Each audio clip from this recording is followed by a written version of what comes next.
গাছটা এত ভালো লাগছে, কি সুন্দর ফুল ফুটছে দেখো গাছে। এটা মায়ের বাড়ির ছাদে তোলা।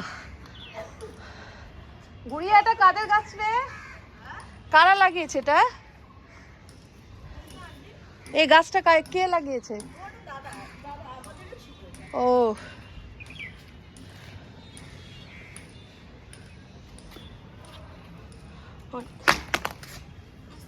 অনেক গাছ লাগানো আছে ছাদে, অনেক গাছ লাগানো। দেখো এটা মার বাড়ির ছাদ।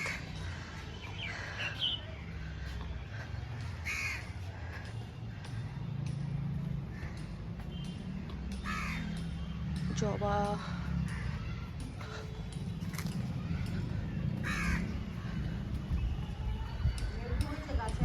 হ্যাঁ কোন গাছে? দেখো কি সুন্দর গাছগুলো,